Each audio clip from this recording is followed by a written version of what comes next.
নমস্কাৰ সকলোকে মোৰ নতুন এটা ভিডিঅ'লৈ আপোনালোকক স্বাগতম জনাইছোঁ আৰু আজি কেইযোৰমান স্ক্ৰীন প্ৰিণ্টিঙৰে কাপোৰ লৈ আহিছোঁ। আপোনালোকে দেখিছে এইখিনি মই ডেলিভাৰী দিলোঁ আৰু কেইযোৰমান আছে আপোনালোকক দেখাই থাকিম ভিডিঅ'টো, সেইখিনি ডেলিভাৰী দিবলৈ আছে আৰু এইযোৰো দিলোঁ বাৰু। এইযোৰ লখিমপুৰতে লৈছিলে আৰু কেনেকুৱা লাগিছে জনাই থাকিব। আৰু মই ভিডিঅ' কৰিব ল'লে আমাৰ মনে পূৰা নাচি থাকে কেমেৰা আগত আহি। আৰু এইযোৰ জবা ডিজাইনত দিছিলোঁ, ৰয়েল ব্লু কালাৰেৰে চিলভাৰ কালাৰ দিছোঁ ইয়াতে। আৰু এতিয়া যিহেতু গৰম, স্ক্ৰীন প্ৰিণ্টিঙৰ কাপোৰবিলাক খুব অৰ্ডাৰ আহি আছে, মানে গৰমত ঘৰত পিন্ধিবলৈও ভাল, অকণমান ক'ৰবাত ওচৰতে ওলাই গ'লে পিন্ধিবলৈও ভাল, সেইকাৰণে মানুহে বহুত অৰ্ডাৰ কৰি আছে।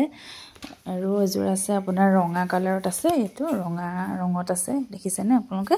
মোৰ লগত কণ্টেক্ট কৰিব পাৰিব। আৰু যিসকলে মোৰ চেনেলটো আজি নতুনকৈ চাই আছে তেওঁলোকে প্লিজ ছাবস্ক্ৰাইব কৰি দিব যদি ছাবস্ক্ৰাইব কৰা নাই। আৰু মানে ছাবস্ক্ৰাইব কৰি থ'লে আপোনালোকে ভিডিঅ'বিলাক চাই থাকিব পাৰিব নতুন নতুন। আৰু এপ্লিক আৰু ফেব্ৰিক ৱৰ্ক কৰা কাপোৰো নেক্সট ভিডিঅ'ত লৈ আহিম মই। তো আপোনালোকে সঁহাৰি দিয়াৰ কাৰণে আপোনালোকক বহুত বেছি ধন্যবাদ। আজিলৈ আহিছোঁ। কাপোৰবোৰ কেনেকুৱা পালে কমেণ্ট এটা কৰি জনাবলৈ নাপাহৰিব।